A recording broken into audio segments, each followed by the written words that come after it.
There is a moment most people don't notice until it's already too late. It doesn't arrive with noise or chaos or anything dramatic enough to warn you. It slips in quietly, like a shadow stretching across the floor when the sun begins to fall. At first, everything feels normal. Your thoughts sound like your own. Your decisions feel rational. Your reactions feel justified. But somewhere beneath that calm surface, something begins to shift. And you don't realize it yet, but your mind has started to turn against you. It often begins in the smallest possible way. A single thought that doesn't quite belong.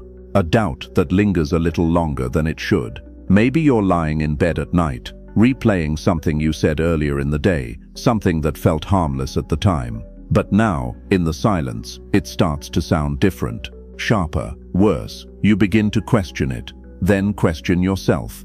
And suddenly, what was once a passing moment becomes something heavier, something that refuses to let go. The mind has a way of doing this, taking something small and feeding it until it grows teeth. And here's the unsettling part. It doesn't feel like sabotage. It feels like truth. That's how it gets in. That's how it spreads. Because when your mind turns against you, it doesn't announce itself as the enemy. It disguises itself as protection, as logic, as awareness. It tells you that it's helping you see things clearly, when in reality, it's slowly distorting everything you see. You start noticing patterns that may not even exist. You begin to interpret neutral moments as negative ones. A delayed reply becomes rejection. A quiet room becomes tension. A neutral expression becomes disapproval. And the more you think about it, the more real it feels. Not because it is real, but because your mind is building a story around it, piece by piece, detail by detail, until you can no longer separate what actually happened from what you've convinced yourself happened. This is where the shift becomes dangerous, because once your perception changes, your behavior follows. You become more cautious, but not in a healthy way. You hesitate, you overanalyze, you start choosing silence over expression, distance over connection. Not because you want to, but because something inside you is telling you it's safer this way. That voice sounds calm, almost reasonable. It tells you, don't say too much, don't trust too easily, don't risk being misunderstood again. And so, without realizing it, you begin to shrink. Not physically, but internally. Your world becomes smaller. Your confidence becomes quieter. Your instincts become something you question, instead of something you trust. And all the while, the mind continues its quiet takeover, reinforcing every fear, every doubt, every hesitation. What makes this even more unsettling is how convincing it becomes. You don't feel like you're losing control. You feel like you're gaining awareness, like you're finally seeing things for what they are, like you've uncovered some deeper truth about people, about situations, about yourself. But the reality is far more complex and far more dangerous. Because when your mind turns against you, it doesn't just change how you think, it changes who you become. It reshapes your identity in ways that are so subtle, so gradual, that you don't even notice the transformation happening. You become someone who second-guesses every decision, someone who expects the worst outcome before anything even begins, someone who prepares for rejection before giving connection a chance. And over time, this begins to create a loop, a self-reinforcing cycle that feeds itself. You expect something to go wrong, so you act differently. That difference changes the outcome. And when the outcome isn't what you hoped for, your mind steps in and says, "See, I told you so." And just like that, the belief grows stronger. It's not just a thought anymore. It becomes a pattern, a lens, a way of experiencing the world. And the most painful part is that it isolates you. Not always in obvious ways. You might still be surrounded by people. You might still be having conversations, going through routines, living what looks like a normal life from the outside. But internally there's distance, a quiet disconnect, a feeling that you're not fully present, not fully open, not fully yourself. Because a part of you is always analyzing, always scanning, always preparing. It's exhausting, but it feels necessary. And this is where many people get stuck. They don't realize that the very thing they believe is protecting them is actually trapping them. The mind, when left unchecked, can become incredibly persuasive. It can build arguments so convincing, so emotionally charged, that questioning them feels almost impossible. It can take past experiences, amplify them, distort them, and use them as evidence to justify its current fears. It becomes a storyteller, but not an honest one. It tells stories where you are always at risk, where people are always unpredictable, where outcomes are always uncertain in the worst possible way.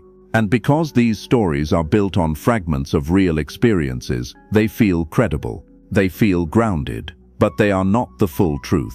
They are edited versions of reality, and the more you listen to them, the more they shape your world. Until one day something subtle happens, something that most people don't recognize as the turning point. You stop questioning your thoughts, you accept them as facts, and that's when the mind no longer just influences you, it controls you. Decisions become harder, not because you lack intelligence, but because every option feels loaded with risk. Every choice feels like it could lead to regret, and so you delay, you hesitate, you wait for certainty that never comes. Meanwhile, life keeps moving. Opportunities pass quietly, moments slip away, connections fade before they fully form. And deep down, there's a part of you that feels it, that knows something isn't right. But even that feeling gets overridden, because the mind has already prepared its response. It's better this way, it's safer this way, you're avoiding problems. But what it doesn't tell you is what you're also avoiding. Growth, connection, experience, life itself. And slowly, almost imperceptibly, you begin to live less and think more. You exist in your head more than in the world around you. You rehearse conversations instead of having them. You predict outcomes instead of discovering them. You protect yourself from things that haven't even happened yet. And the cost of that protection is everything that makes life feel real. Because the truth is, when your mind turns against you, it doesn't destroy you all at once. It does something far more subtle. It convinces you to step away from your own life, one decision at a time. And the hardest part of all this is that from the inside, it feels justified. It feels logical. It feels like the right thing to do.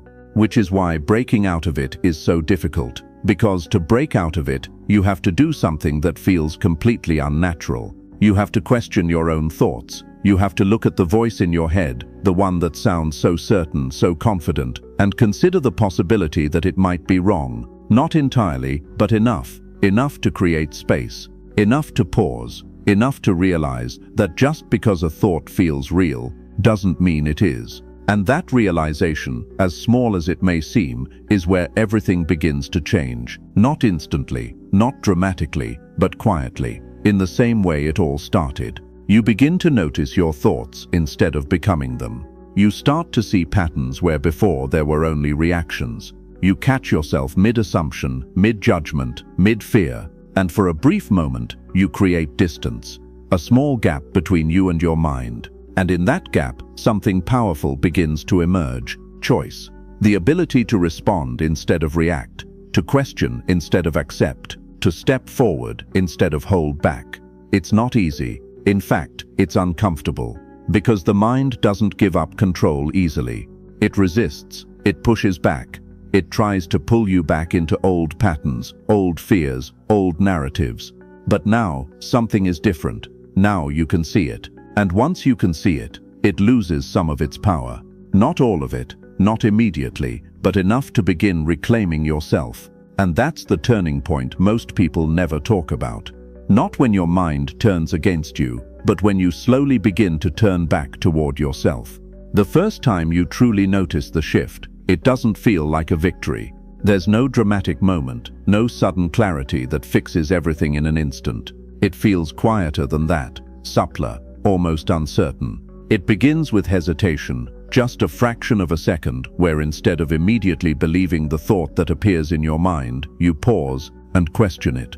That pause is uncomfortable, because for as long as you can remember, your thoughts have been automatic. They arrive, and you follow them. They feel immediate, urgent, and undeniably real. But now, something has changed. Now there is a gap, a small, fragile space between what your mind says and what you choose to accept. And in that space, something unfamiliar begins to grow, awareness. At first, awareness feels like overthinking. It feels like you're doing something wrong, like you're interfering with a process that used to run on its own. Your mind resists this new behavior. It pushes back with stronger arguments, louder fears, more convincing scenarios. It tries to reclaim its authority by overwhelming you with certainty. You're making a mistake. You're not thinking clearly. This is how things go wrong. And for a moment, you almost believe it again. Because the voice hasn't changed. It still sounds like you. That's the most deceptive part of all this. The mind doesn't feel like an external force. It doesn't sound foreign. It speaks in your tone, uses your memories, references your past, and builds arguments using your own experiences as evidence. Which is why it becomes so difficult to separate truth from interpretation. But now, instead of reacting immediately, you begin to observe. Not perfectly, not consistently, but enough.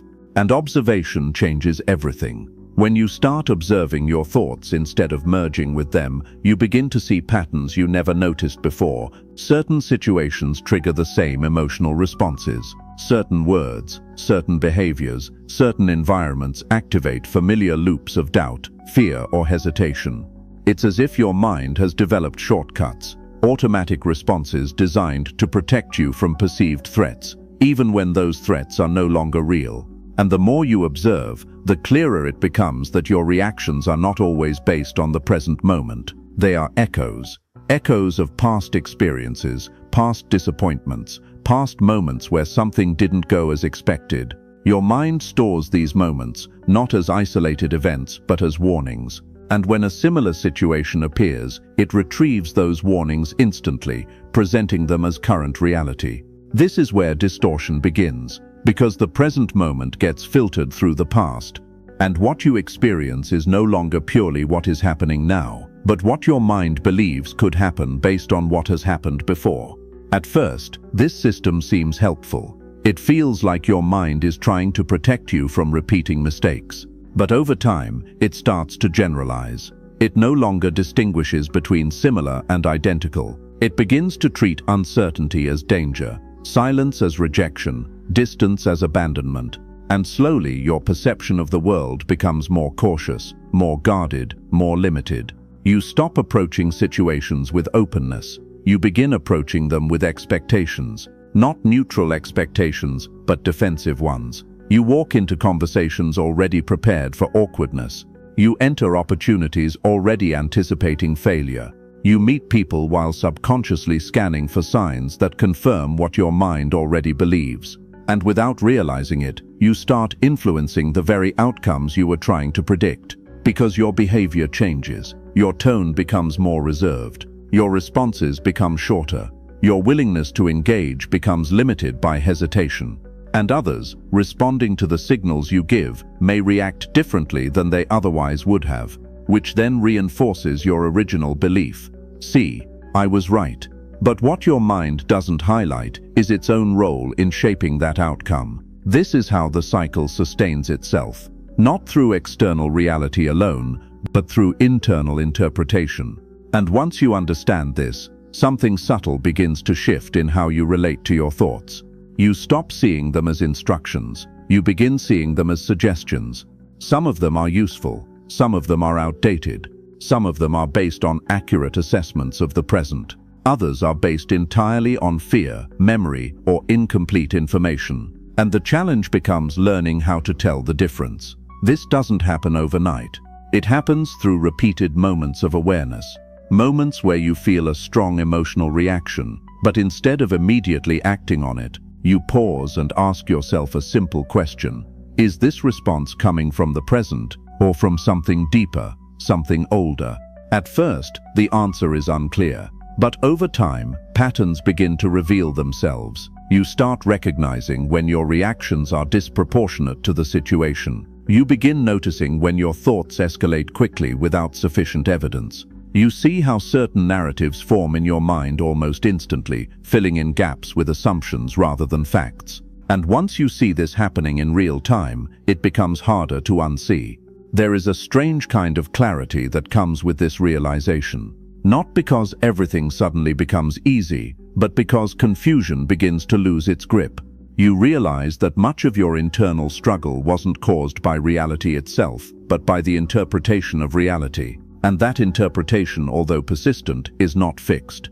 It can be examined, it can be challenged, it can be changed. And with that understanding, you begin to reclaim a sense of agency that may have felt distant before. Not control over everything, but control over how you respond to what you experience. This is where resilience starts to form. Not the kind that ignores fear, but the kind that acknowledges it without surrendering to it. You begin to notice fear as a signal rather than a command.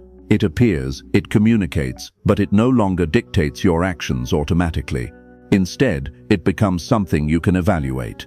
Is this fear pointing to something real or something imagined? Is this caution necessary or exaggerated? Is this thought helping me move forward or holding me in place? These questions create space, and in that space, the intensity of the mind begins to soften.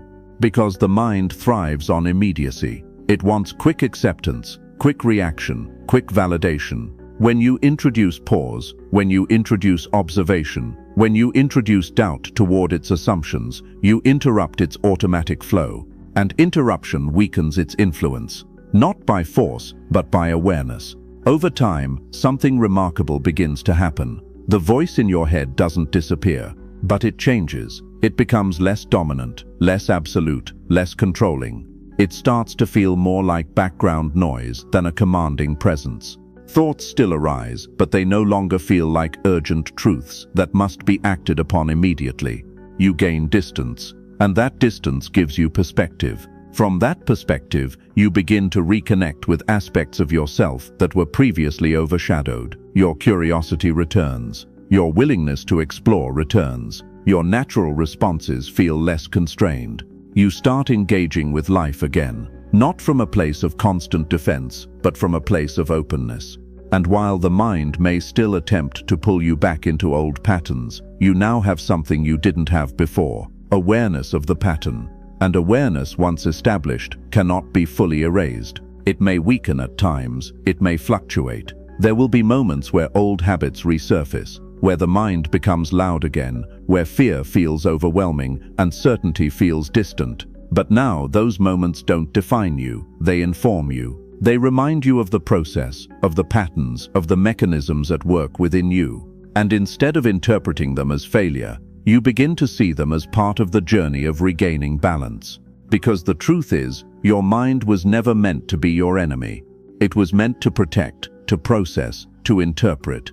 But when left unchecked, when influenced by fear, memory, and repeated patterns of negative reinforcement, it can begin to operate in ways that feel like opposition. Not because it has turned against you intentionally, but because it has learned to prioritize safety over growth. And sometimes, those two are not aligned. So the real transformation doesn't come from silencing the mind. It comes from understanding it, from observing it without becoming absorbed by it, from recognizing that you are not the stream of thoughts passing through your awareness, but the awareness itself, within which those thoughts appear. And once that distinction becomes clear, even in small moments, something fundamental begins to shift in how you experience yourself. You are no longer completely at the mercy of every thought that enters your mind. You are no longer bound to every narrative your mind constructs. You begin to exist alongside your thoughts, rather than inside them. And in that space, something quiet but powerful emerges.